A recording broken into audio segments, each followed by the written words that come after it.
Bismillahirrahmanirrahim. Assalamualaikum warahmatullahi wabarakatuh. Salam sejahtera, salam Malaysia Madani. Alhamdulillah, syukur kehadirat Ilahi kerana limpah dan kurnianya dapat kita bertemu dalam forum ini bersama saya Siti Nursyahida binti Ibrahim dalam membincangkan takbir urus bagi memastikan program pendidikan khas terus berjaya. Sebelum saya memulakan forum kita pada hari ini, izinkan saya untuk memperkenalkan ahli panel kita yang cantik dan bergaya pada hari ini. Baiklah, di sebelah kanan saya ahli panel pertama, Puan Maisarah binti Marzuki yang merupakan penyelaras PPKI di SKI Monik. Apa khabar saudari? Alhamdulillah baik. Moderator apa khabar? Alhamdulillah. Okay, seterusnya ahli panel kita yang kedua, nampak ayu orangnya, Puan Nur Aizah binti Basharuddin selaku guru besar Sekolah Kebangsaan Kuala Krau. Okay, selamat datang Puan. Okay, ahli panel ketiga pula yang cantik orangnya, Puan Latifah Najia binti Azmi selaku guru cemerlang di Sekolah Menengah Pendidikan Vokasional Indapura. Okay, apa khabar saudari? Khabar baik. Okay, nampaknya semua para panel kita sudah berkobar-kobar untuk berkata-kata pada hari ini. Sebelum saya menjemput panel kita yang pertama, izinkan saya membaca serakat pantun. Duduk sekawan si burung unta, tepi keramat di waktu malam. Pada tuan kami meminta, kata Asimat penutup kalam. Sebelum saya menyimpang dengan lebih jauh, soalan saya kepada panel pertama ialah, saya yakin dan percaya sebenarnya ramai lagi yang kurang jelas mengenai PPKI. Jadi, boleh ke Puan terangkan sedikit kepada kami semua tentang PPKI? Okey. Itu je ke? Sebab PPKI ni yang selalu kita dengar selalu dianaktirikan untuk mendapatkan peruntukan. Jadi, boleh Puan ulas sedikit mengenai isu tersebut? Okey, baiklah, terima kasih Cik Moderator yang tidak kurang cantik dan ayunya juga. Okey, tadi moderator ada minta saya untuk cerita sikit tentang PPKI lah kan sebelum kepada ulasan tu. Baiklah, betul tu masih ramai yang belum tahu sebenarnya PPKI ni program yang macam mana, melainkan individu yang memang dekatlah dengan golongan berkeperluan khas ni. Baiklah, program PPKI ini sebenarnya namanya Program Pendidikan Khas Integrasi. Satu program pendidikan untuk murid berkeperluan pendidikan khas.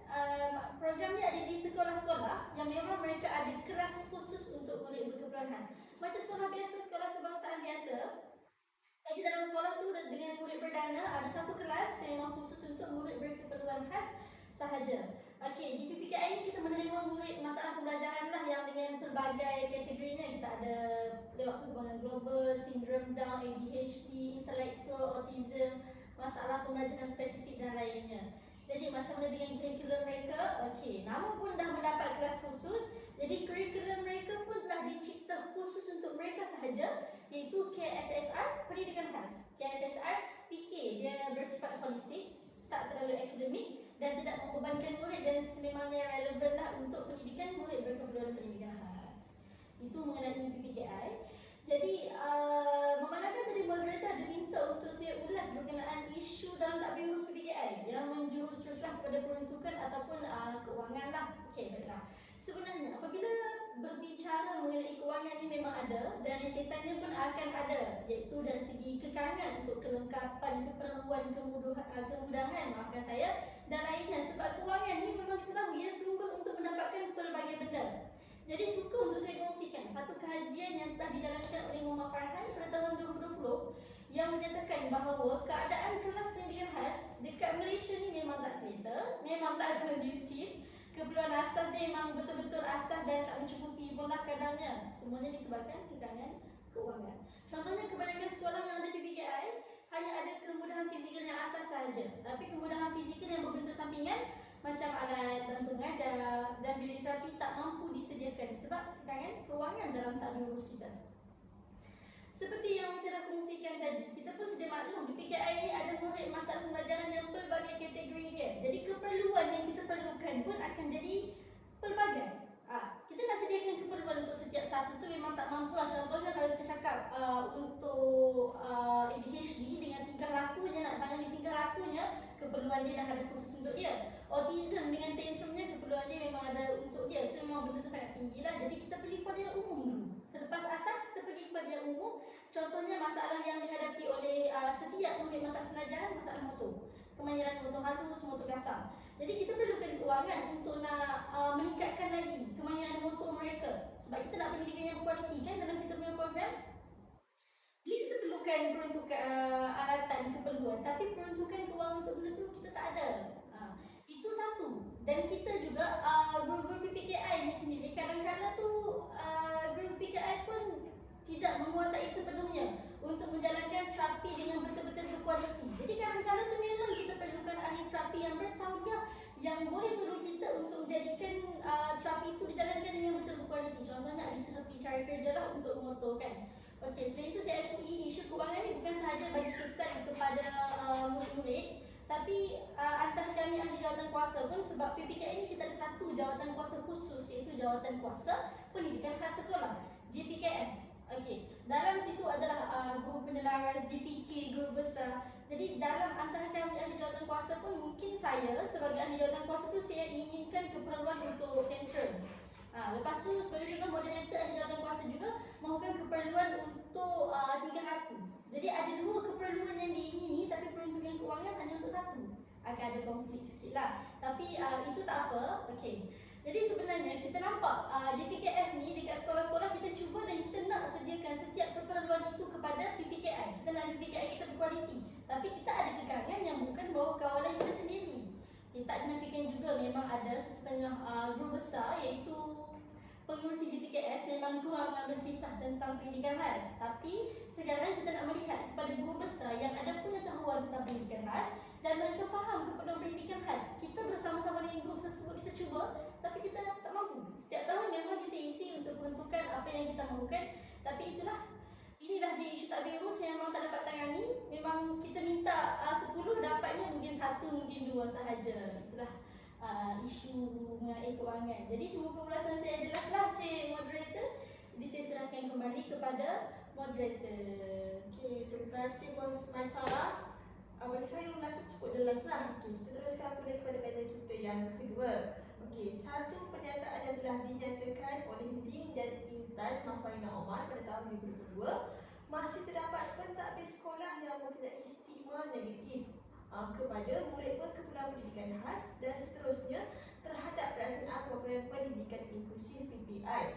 Jadinya, apakah pendapat Puan selaku pentadbir di sekolah tentang pernyataan berikut? Terima kasih Puan Moderator. Sebelum saya meneruskan penerangan dengan lebih lanjut, PPI sebenarnya merupakan satu pendidikan yang meletakkan murid perdana dan MPPK dalam satu kelas yang sama. Contohnya saya nak bagi satu contoh, ada seorang guru masuk dalam kelas ada 2 golongan murid, pertama perdana dan yang kedua MPK itu sendiri. Tengah-tengah saya guru mengajar, saya boleh melihat murid perdana ni faham apa yang diajarkan, kita tanya dia dapat jawab.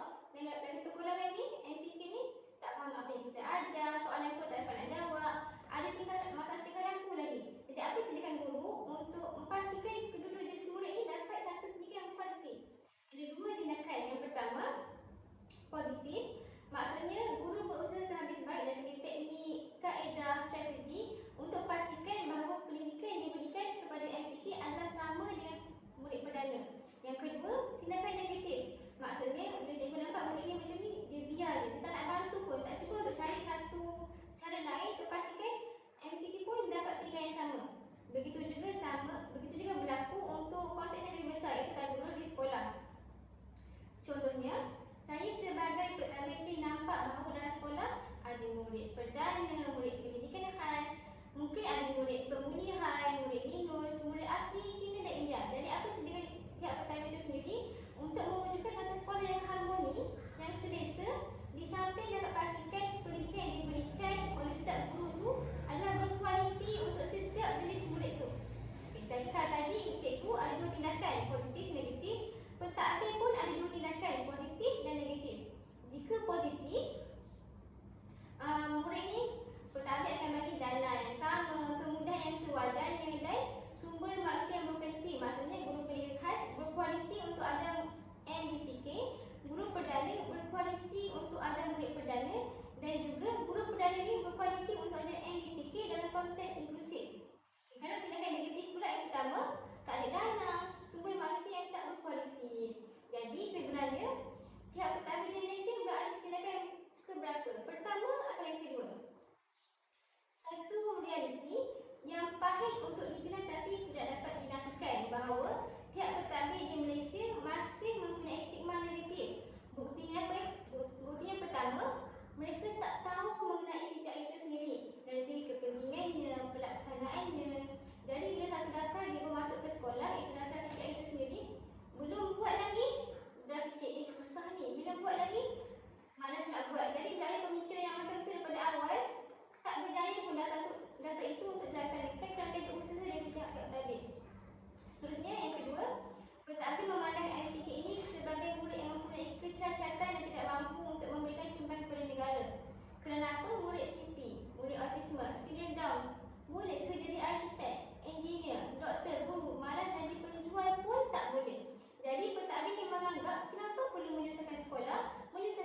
pendidikan yang berkualiti sedangkan tiada sumbangan kepada negara. Satu pemikiran yang cukup negatif bila pentadbir ini sendiri menafikan hak setiap murid untuk diberikan pendidikan yang berkualiti sedangkan aspirasi utama pendidikan negara adalah untuk memberikan akses pendidikan yang berkualiti kepada semua jenis murid, tak kira berdarah ke, pendidikan khas ke, Cina ke, India ke, asli semua.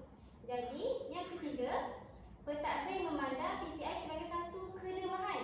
Sedar ataupun tidak, pelaksanaan program pendidikan inklusif bukanlah ingin mewujudkan satu program yang sempurna tiada cacat dan celah, tetapi kerajaan ingin menunjukkan apakah potensi nilai tambah yang hadir dalam pendidikan negara, terutama kepada murid berkebutuhan khas itu sendiri. Jadi banyak isu tentang stigma negatif pihak pentadbir terhadap MPK dan juga pihak itu sendiri. Jadi apakah tindakan mereka? Saya teruskan kepada pusingan yang kedua. Okey, terima kasih Puan Aizat atas hujah yang cukup bernas sebentar tadi. Soalan saya kepada panel ketiga pula. Jika kita lihat, kita seringkali didedahkan dengan program pendidikan khas integrasi PPKI dan program inklusif ataupun PI di sekolah rendah maupun sekolah menengah. Namun, bagi program yang terdapat di sekolah menengah pendidikan khas vocational iaitu SMPKV, kita jarang sekali diberikan pendedahan. Jadinya, bolehkah Puan menceritakan sedikit mengenai SMPKV beserta isu urus takbir yang berkemungkinan ada di sekolah tersebut? Dipersilakan Puan. Terima kasih saudari moderator. Baiklah, mengenai SMPKV atau singkatan bagi Sekolah Menengah Pendidikan Khas Vocational, sebenarnya untuk pengetahuan semua, sekolah ini ditubuhkan di bawah pengurusan Bahagian Pendidikan Khas BPK Kementerian Pendidikan Malaysia KPM. Dan untuk sekolah saya sendiri, SMPKV Indahpura, kami telah beroperasi sejak tahun 2004 lagi dan telah mendapat kelulusan sebagai satu pusat bertauliah dari aspek kemahiran yang disediakan dan ditawarkan di sekolah tersebutlah. Dan pada masa kini seramai lebih kurang 228 orang murid telah ditempatkan di SMPKV. Sedikit mengenai sekolah ini, iaitu sekolah kami merupakan sekolah yang pertama melaksanakan konsep 3 dalam 1 yang mana menggabungkan 3 kategori murid MPPK, iaitu yang terdiri daripada ketidakupayaan penglihatan, ketidakupayaan pendengaran dan ketidakupayaan masalah pembelajaran di bawah satu premis yang sama. Namun baru-baru ini kami telah mengambil inisiatif untuk mengambil lebih banyak lagi ketidakupayaan dari segi ketidakupayaan pertuturan, fizikal dan juga ketidakupayaan pelbagai. Selain itu, syarat kelayakan untuk masuk ke sekolah SMPKV ini adalah yang pertama, MPPK tersebut hendaklah terdiri daripada murid 15 hingga 18 tahun. Kemudian yang kedua, MPPK mempunyai kad OKU. Yang ketiga, mereka berkebolehan dalam 3M iaitu membaca, menulis dan juga mengira. Dan yang terakhir, mereka masih bersekolah di sekolah KPM ketika memohon untuk masuk ke sekolah SMPKV. Okey. Dalam SMPKV juga kami menggunakan 2 kurikulum, iaitu yang pertama kurikulum kebangsaan KSSM Pendidikan Khas, yang mana MPPK ini dia belajar seperti murid biasa, maksudnya subjek itu adalah subjek seperti bahasa Melayu, matematik, pendidikan Islam dan sebagainya lah. Dan yang kedua, mereka mempelajari kurikulum kemahiran, iaitu Sijil Kemahiran Pendidikan Malaysia. Okey, di SMPKV Indahpura kami telah menawarkan pelbagai kos kemahiran seperti percetakan meja, dandanan rambut, pendidikan estetik, operasi pengemasan, penyediaan dan pembuatan makanan dan refleksiologi kaki, tangan dan telinga.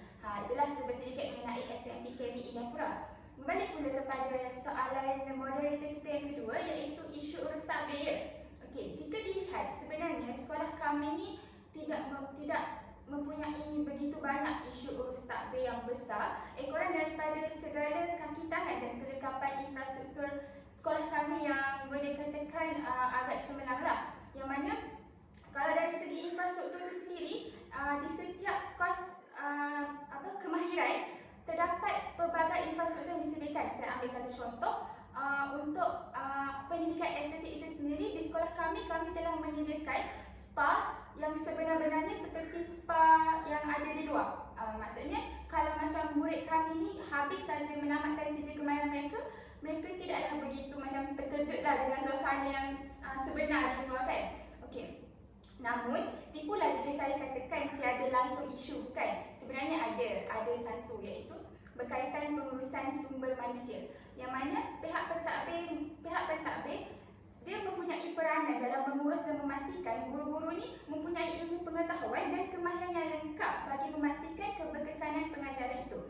Dan satu kajian yang ditulis oleh Wong pada tahun 2023 menegaskan bahawa terdapatnya hubungan antara pengetahuan dan kemahiran guru yang baik dengan penguasaan MPPK terhadap perkara yang dipelajari. Maksudnya kalau cikgu tu dia ada ilmu dan kemahiran yang tinggi, maka murid MPPK pun dapat faham dengan baik apa yang dipelajari itu.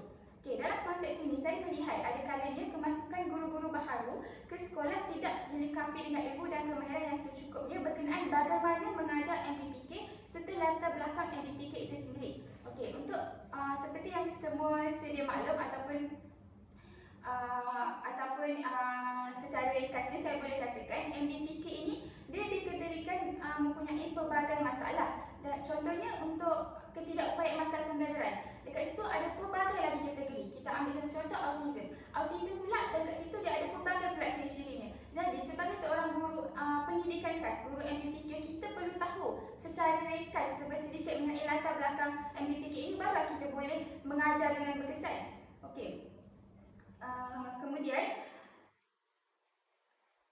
Kemudian bila berada di SMP KB ini, saya dapat lihat juga bukan sahaja guru-guru baharu, bahkan guru veteran juga ada kalanya dilihat sudah tidak bermotivasi untuk memberi pengajaran yang terbaik.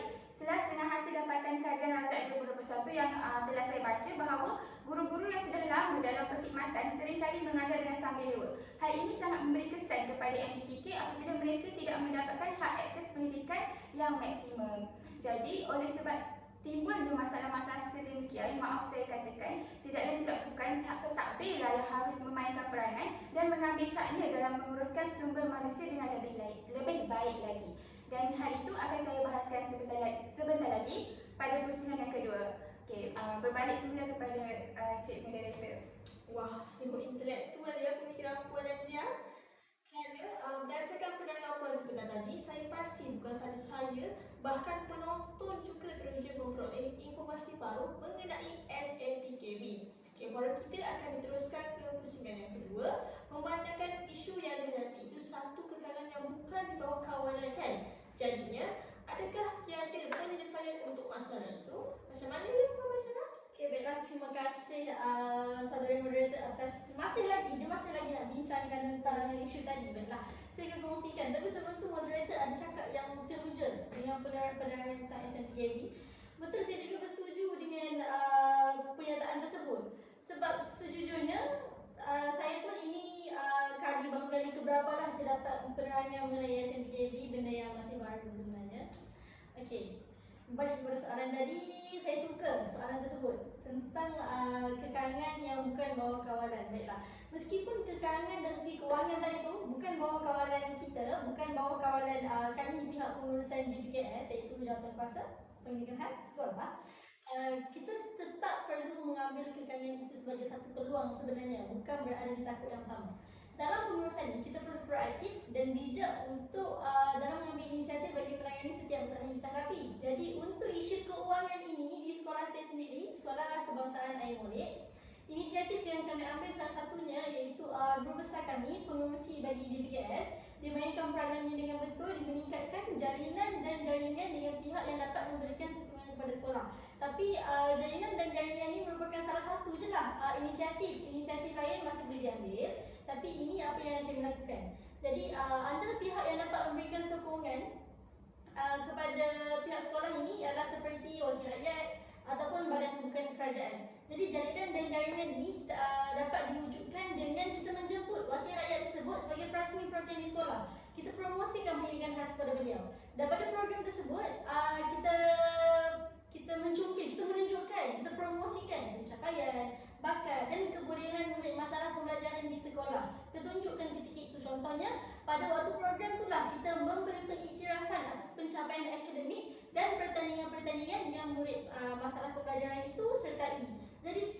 langsung wakil rakyat tersebut dapat mengenal pasti, oh sebenarnya murid masalah pembelajaran ini ada kebolehannya, ada bakatnya. Cuma mungkin tersekat di skala 6 kita kata. Sebab apa? Ada kekurangan yang dihadapi. Jadi wakil rakyat tersebut akan mengenal pasti kekurangan infrastruktur dan alatan yang dihadapi sebenarnya oleh pihak sekolah dalam memberikan pendidikan yang berkualiti kepada murid masalah pembelajaran. Seterusnya, grup bersatu dia dapat berbincang dan memohon sumbangan untuk menampung keperluan infrastruktur dan alatan pendidikan khas di sekolah. Okey, daripada situ rentetan itu sumbangan yang kita peroleh daripada kesan jalinan dan jaringan itu dapat dimanfaatkan sebaik mungkin untuk memenuhi segala keperluan pendidikan khas. Kita mulakan dulu dengan pelaksanaan terapi yang kita dah bincangkan tadi. Pelaksanaan terapi itu kita dengan apa? Kita menjemput tenaga pakar. Kenapa kita memilih untuk nak menjemput tenaga pakar iaitu ahli terapi yang bertauliah? Sebab kita nakkan satu terapi itu dijalankan dengan memberi impak yang maksimum. Kalau daripada dalam kalangan guru kami sendiri mungkin impaknya hanya 5. Sedangkan kalau daripada ahli terapi yang betul impaknya 10. Kita tak nak buang masa. Jadi kita menjemput ahli terapi yang memang bertauliah, contohnya ahli terapi cara kerja untuk meningkatkan kemahiran motor halus. Jadi apabila kemahiran motor halus itu ditingkatkan, murid dapat memegang pensel dengan betul. Memegang pensel dapat menulis semua dalam kelas, dia boleh menyertai dengan lancar lah. Tak adalah murid akan macam, alamak cikgu saya tak pandai tulis. Guru pula tak adalah macam tertekan. Murid ni pandai menulis, ni belum pandai menulis. Saya nak mengajar benda lain, bukan nak mengajar menulis sekarang ni. Itulah contohnya. Jadi apabila seorang murid tersebut dia boleh menilai PDP dengan baik, jadi prestasi dia pun akan meningkat, pendidikan dia lebih berkualiti. Setelah itu baru kita pergi kepada infrastruktur. Tambah baik infrastruktur mengikut keperluan pendidikan khas. Infrastruktur sebab apa? Infrastruktur yang bersesuaian dan kemudahan fizikal yang lengkap itu kita mesti sediakan untuk capai matlamat pelaksanaan mata pelajaran yang memerlukan. Sebagai contoh, kemahiran hidup, pendidikan muzik dan kemahiran pengurusan ini. Mungkin subjek mata pelajaran itu dilihat sebagai mata pelajaran yang minor, yang kurang diperlukan. Tetapi sebenarnya untuk murid masalah pembelajaran ini, murid berkeperluan khas, kita nak satu ilmu yang boleh membantu murid tersebut menguruskan diri di masa hadapan. Kenapa? Jadi kesannya apabila kelengkapan pun dah cukup, suasana kondusif, murid lebih seronok nak sertai PDP, PDP pun akan lebih berkesan. Jadi PPPM 2013-2025 pun akan tercapai. Falsafah pendidikan dan kebangsaan pun akan tercapai. Impak dia tak berakhir di situ. Impak dia murid juga akan berupaya berfikir untuk buat keputusan dalam kehidupan dan pendidikan di masa hadapan. Antara ahli jawatan kuasa pun tak lagi ada masalah lah untuk keperluan sebab kita dah berjaya tampung keuangan kita dengan inisiatif jalinan dan jaringan yang diambil. Okey. Kemudian kita lihat adakah program PPKI itu berjaya? Ya, alhamdulillah berjaya. Itulah antara peranan untuk kita menangani masalah itu. Okey, baiklah, terima kasih Puan Maisarah atas penerangan yang cukup padat, mantap tadi ya. Okey, soalan saya kepada panel yang kedua. Apakah tindakan yang dapat diambil untuk mengatasi isu stigma negatif itu? Terima kasih Puan Moderator. Sebenarnya kami di pihak pentadbir sendiri sedar akan masalah yang dihadapi. Jadi kami tidak akan membiarkan masalah tanpa solusi. Solusi yang pertama ialah guru besar perlu komited untuk memberikan advokasi di sekolah termasuk kepada pihak pentadbir sendiri yang terdiri daripada JPK Ko, JPK dan JPK 1 dan guru perdana. Ada di kalangan para pendengar yang inginlah kali pertama mendengar advokasi. Jadi advokasi itu apa? Berdasarkan kajian yang dilaksanakan oleh Muharram 2004, advokasi dapat didefinisikan sebagai mempertahankan hak dan kepentingan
Sebab penekanan yang berbeza, matlamat yang berbeza dan akhirnya pemikiran yang berbeza.